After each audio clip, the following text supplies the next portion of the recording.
Our next speaker this morning is here to redefine workplace value, and it's not about beanbags or barista coffee. Robyn Wilson, founder of Super Aura Strategy Studio and creator of Coolnomics, explores how culture, emotion, and identity shape value. She's worked with brands like South by Southwest Sydney, Disney, and Machine Hall, and lectures on Coolnomics at UTS. Today, she's taking us beyond the desk, where value is about resonance, not real estate, and intentionality, not just amenities. We will be running a short Q&A with Robyn following the session, so I do encourage you to get your questions through. But please join me in welcoming Robyn.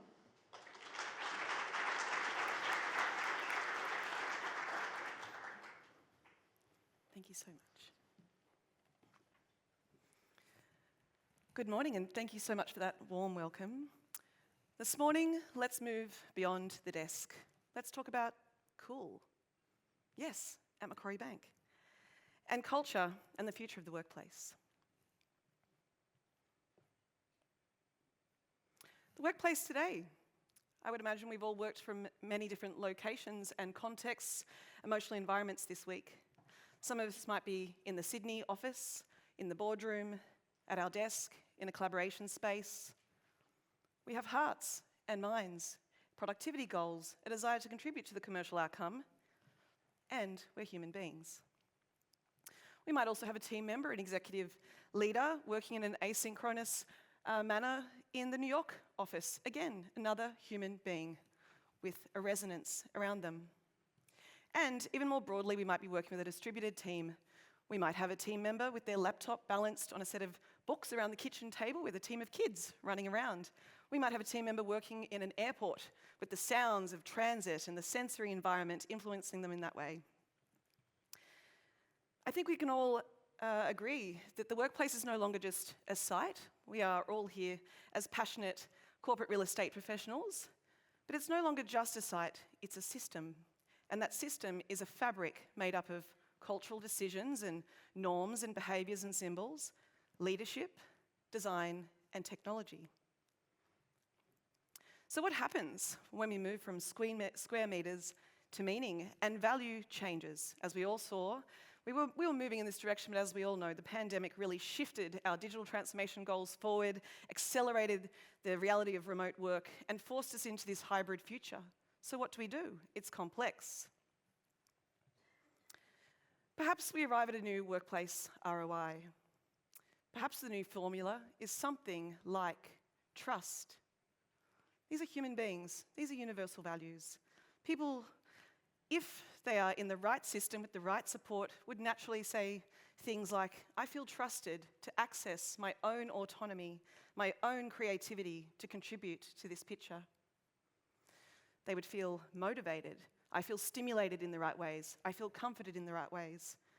I feel purposeful in the role that I play in this system. And they would feel like they belong. I belong in this system, in this environment. I am inspired. And if we get that right, we arrive at resonance. And resonance being a clear message. I hear and feel and see what you are saying, and I feel it back. That resonates with me, and I'm going to build upon what it is that you're saying, you're as in the leadership team, the employer brand, what it is that we stand for as a business. I'm going to reflect it back and build upon it. Resonance scales naturally. So Coolnomics, yeah, it's a fun topic to talk about. My career has been 20 years now. I started designing rave parties for Ministry of Sound back in the early 2000s. That was a really good time in the world. And then I went off to fashion school and I learned about design on the body in a really competitive environment. And then worked with big brands, Oral-B, Gillette. And then I let myself be an artist to explore. I became a performance artist, I performed in New York, etc. And then I got a little bit more serious. And I worked with New South Wales Health to develop a therapy in Australian hospitals, capturing people's life stories before they died in palliative care. So I sat with the edge of humanity. Wow, it makes me choke up even talking about it. It was profound. It was dignity, it was honor, it was humanity. I learnt about what matters to human beings. Oh, we've clicked over, excuse me. And then I went and got my MBA. I decided to, after a 10-year journey of capturing those incredible stories and building a business, training psychologists in how to do this, I went off and got my MBA at UTS, and then I led the transformation of Sydney's Queen Victoria building, the 130-year-old heritage building, on their product, brand, and technology. Helps it to be cooler and make more money, which we'll talk about in a moment. I also built the foundational brand for Machine Hall, working with Built and the City of Sydney to establish that adaptive heritage setting for the future. And what I realized is, because I started to ask myself, what makes things sticky? What makes things grow? Why do we have some really cool things that don't make money, and then other things that make a lot of money, but perhaps they're leaving some cultural capital and true value on the table? And cool came up as a topic, and then I started to think about cool. Gosh, we often think of cool as being owned by skateboard brands, Vice magazine, the avant-garde Parisian fashion designer Rick Owens.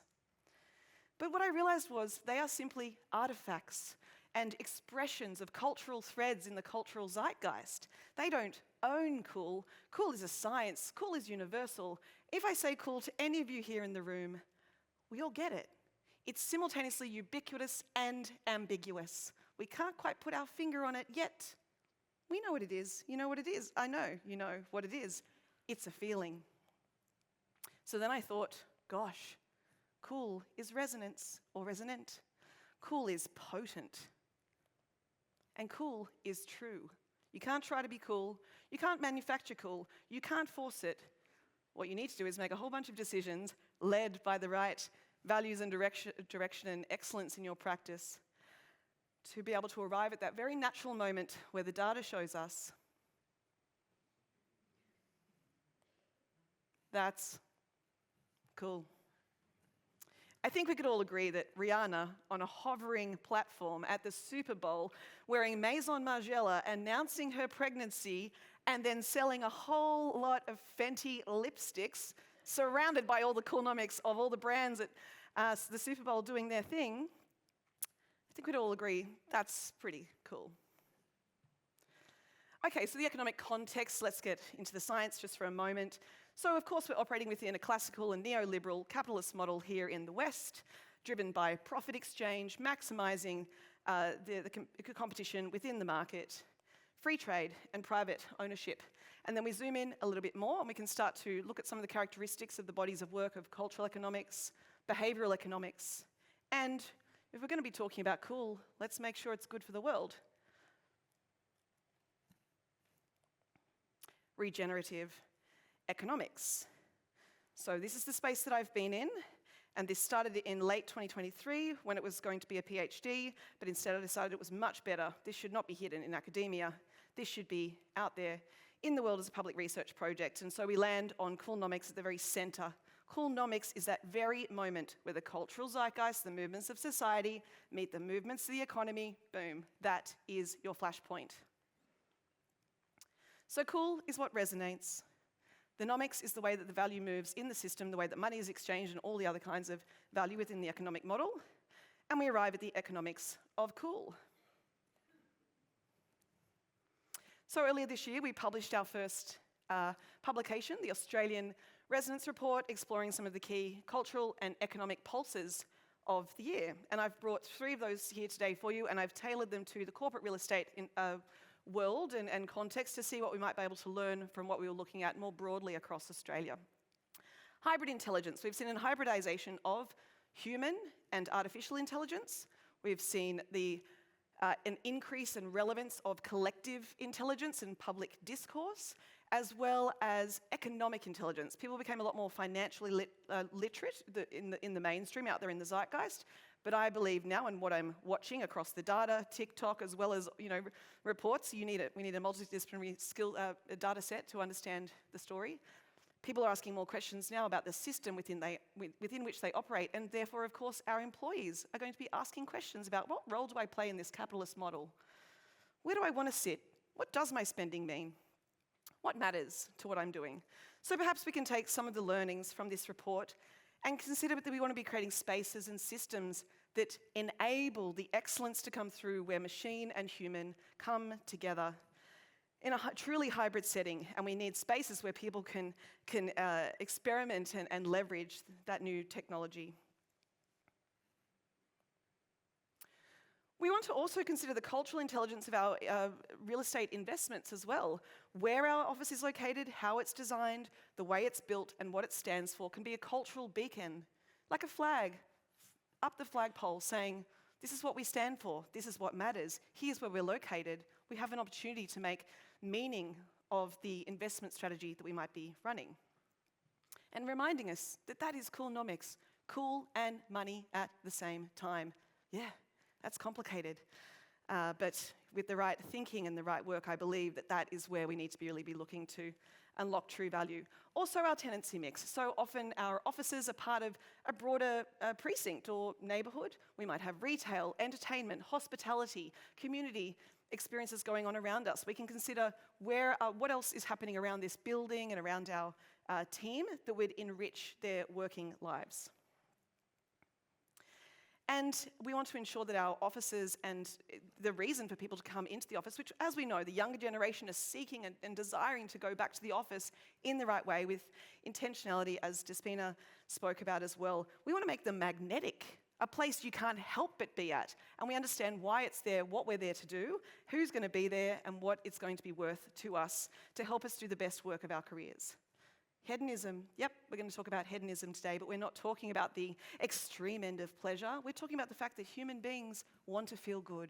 It's a universal human need, and the hedonic wallet is about exploring how we're spending money on feeling good. So, we want our systems and our environments to be emotionally intelligent. Human beings operate across a spectrum of emotions. Sometimes we need quiet, focused time. Sometimes we need collaborative, open, fun time, or getting the work done time with our teams.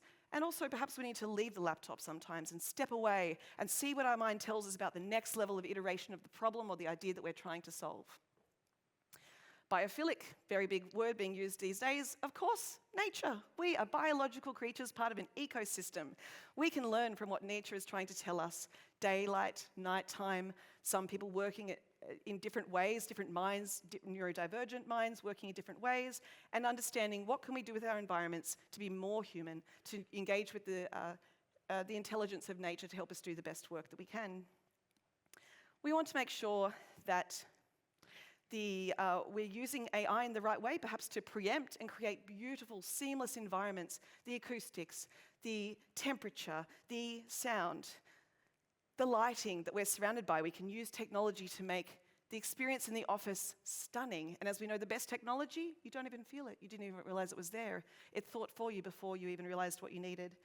And our environments, we want to make them sticky. Again, a place to be, a place to think, talk. Maybe let's think a little bit about the philosophy salons of the past, Socrates, Aristotle, getting together and talking about what we're here to do. I think we might underestimate how much people do want to do great work. This is our creativity.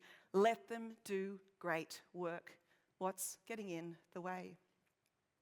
And finally, utility and community. In an increasingly austere economy and a complex geopolitical environment with technological complexity, we want to make sure that the way that we're spending our money makes sense and has a utility, not just consumption, but spending money, making investments that have a purpose and an outcome and result in some sort of community purpose. We are social creatures. No matter what's going on in our working lives, we're still human beings with heart and souls. We can't deny that.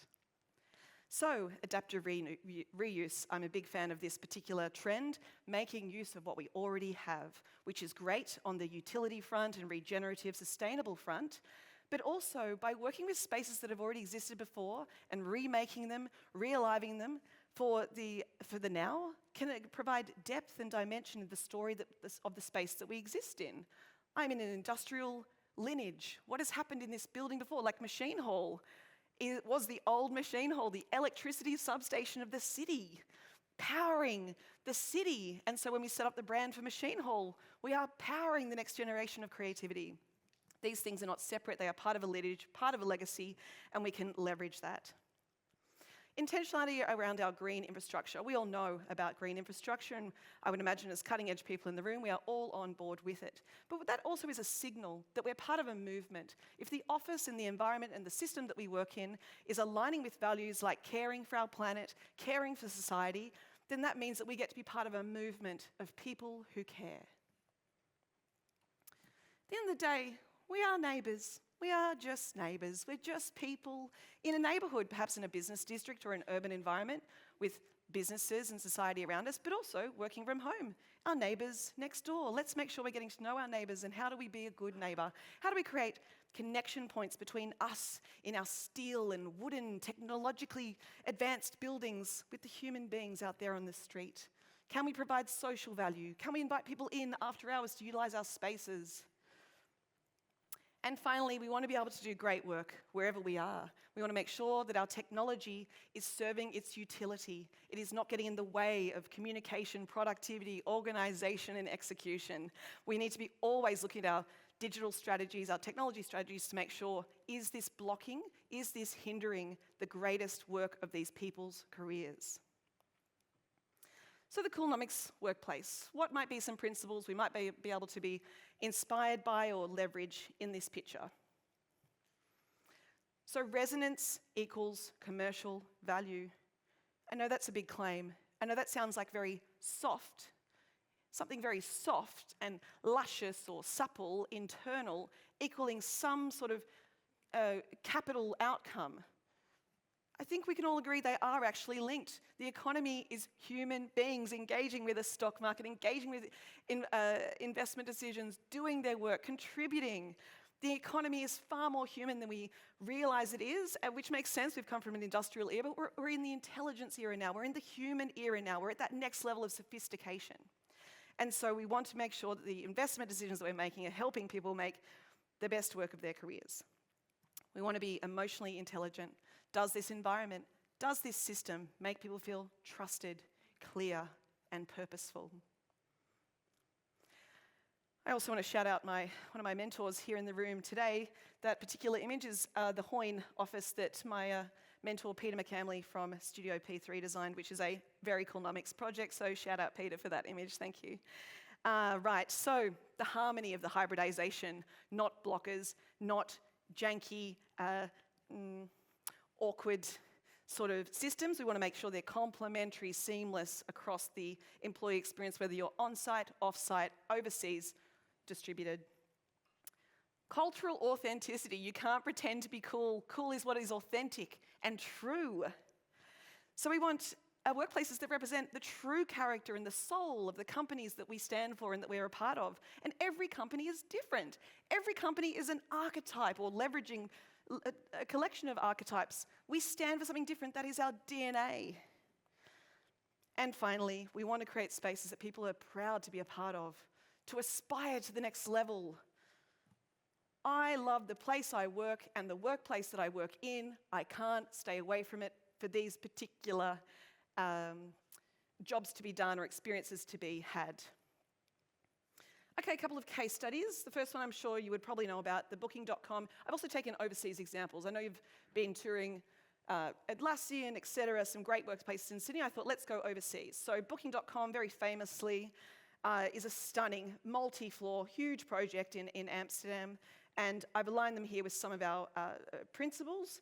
What I really loved was the investment in making Booking.com a cool, intelligently cool design and architecture and commercial real estate project, was that they were then able to sell that asset and then lease back for a profit.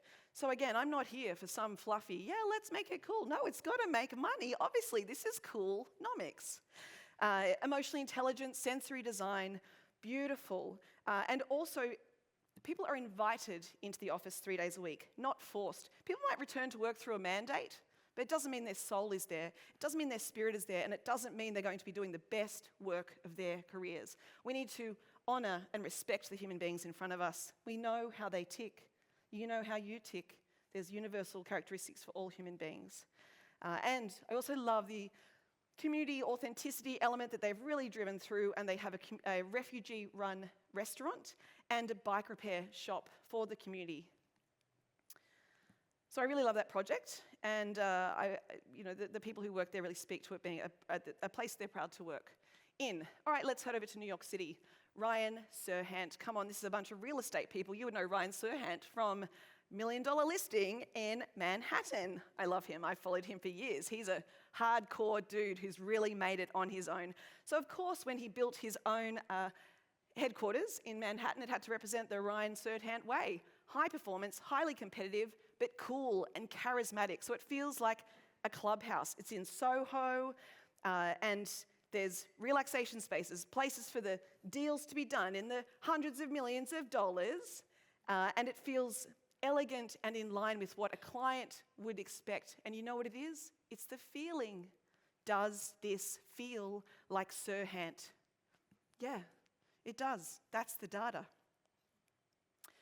And so, yes, we are working on masterclasses with people these days, because I'm really interested in teaching people how to fish, not just doing their strategies these days. I do run a strategy firm, but Coolnomics is really starting to take the lead now. And it's a three-part process that all of us would be moving through if we're looking to transform, maximize, and run Coolnomics workplaces. We need to uncover the true culture, in which, therefore, we need to be creating mechanisms for honesty.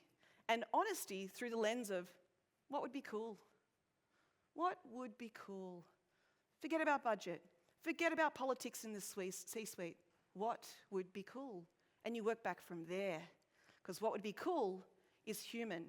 And let's remember that culture is what we do, that makes us who we are, that connects us to other people. It's as simple as that. It's not plaques on the wall.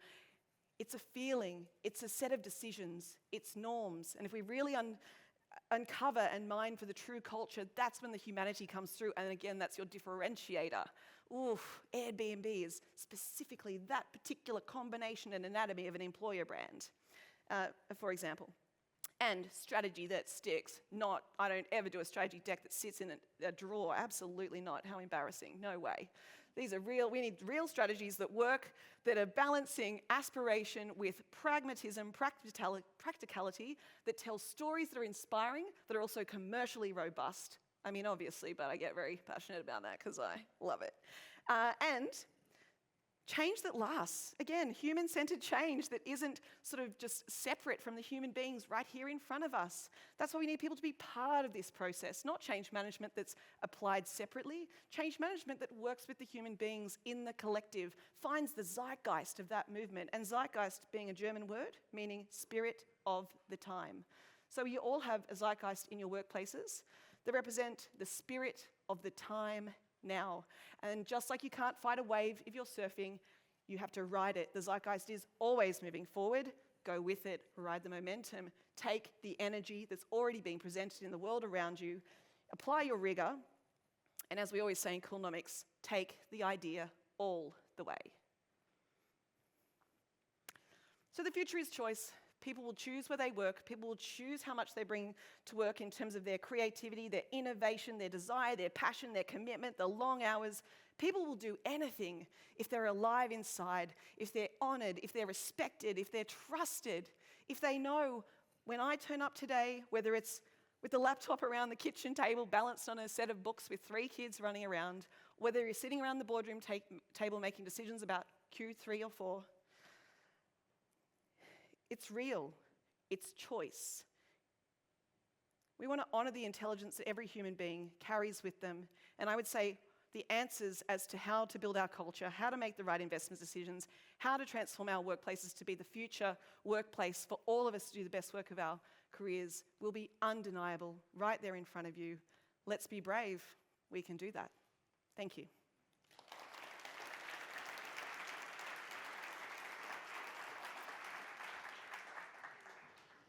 Thank you, Robyn. Thank you. And thank you for bringing Rihanna to Cornet. You're welcome. My pleasure. I took it to UTS too. Yes. Lovely. Did we use up our time?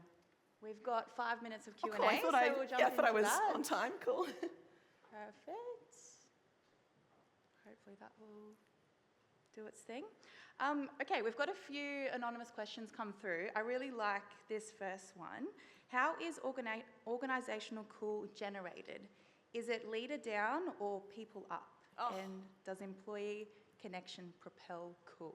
Yes, it does. It is both sides. We are going to hold simultaneous truths.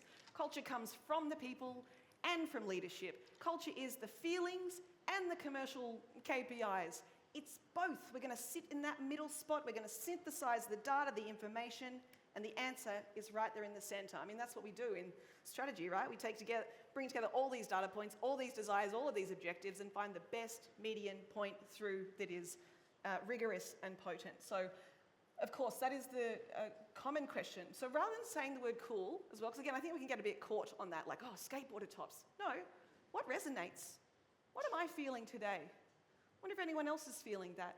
What do I think would be cool? I wonder if anybody else is feeling that. So I think it's both, and I think we also need to help upskill leaders in executive positions to think in a multidisciplinary way to be able to hold commercial outcomes as well as human outcomes, because you can't have great sustaining commercial outcomes without the humans being involved. So that's how I would speak to that. Beautiful, thank you. And how do you actually define a company's culture? Sure, so again, I'd probably say the same thing. We want to mine and uncover and create mechanisms for honesty and truth to come through. What would be cool? What would you like? What would help you do the best work of your career? And then also, what are the norms and requirements that we are trying to achieve here as the business? So I really believe it's coming from the forces, just like market forces. They're coming from multiple sides, and we're going to stand in the center and use our synthesis and interpretation skills to define what we see in front of us. Thank you, Robyn. This one just came through. What are 3 most cool examples of AI human intelligence in a workspace? Okay, love it. Well, I mean, I would speak to, rather than case studies, I would say types of technology and types of human engagement. So, I mean, being able to, for the human to stay in the idea space and then the machine be able to take care of the execution. So I really believe in AI being a hands-on collaborator, not just automation. Yeah, we can do automation. We know that. That's part of our digital strategies. But really, it's when the human can remain in the idea space. And this is going to change our brains. It's going to change the way we even think about our work and our practices. So I would say being able to output imagery, word, and ideas as a cohesive narrative to be able to move faster through that space. And also data, being able to have really rich data that is human-centered, and then using the machine to be able to find the subtleties and the nuance and to hold that level of complexity in large data sets to be able to see what the story is. So they'd be a couple of examples. I'm not prepared for a case study today of like exact technology, but you know, we all know the technologies that we're using, but I would say it's more the premise and the characteristics of that technology is what would matter. Thank you. We've probably got time for one more, if that's okay. How do you cater for cool across multiple demographics within an organisation? Yeah, of course that would be the question. Cool is subjective and objective. Well, again, I guess that's the complexity of standing in, which again, I have to do this, you know, in my job, so I don't say it lightly, that we have to be able to see, okay, where are the nuances here? Okay, is this data and the grouping of the information coming through in terms of all these different people saying what resonates for them? Okay, there's probably an organisational structure that we would apply that says, okay, we're seeing a group here and we're seeing a group there. Okay, but then they're the universal values, threads, resonance points that do matter to all of those people. And also remembering that a workplace's culture is an architecture. You have the top of the pyramid that is the universal, that's the nexus, the chevron that's moving us all forward, and then you've got, okay, and then 3 different sets here. Like, for example, my friend is at Accenture, because I was asking him about what would be cool in your workplace in a heavyweight professional services setting, and he told me about they were running a training, they were trying to adopt new behaviours within the team, and they ran a Harry Potter houses, I'm not a Harry Potter fan, like a Harry Potter something or other, like a Trojan horse, right? So I hear that and I go, it's a bit cringe, I'm not into Harry Potter. But then I thought, that doesn't matter. I would still go to that and be amongst that because I want to see people experiencing joy. You know, it's not the artifact, it's the feeling, is what I would say. So yeah, I don't know about Hufflepuff, etc., but like, I get it. And also remember, that's another like thing that we can do, Trojan horsing. We want to change a behavior, how do we make it cool and desirable? And oh my gosh, everyone's suddenly changed. That's actually the best. Appreciate your time, Robyn. Thank you so much. Thank you so much.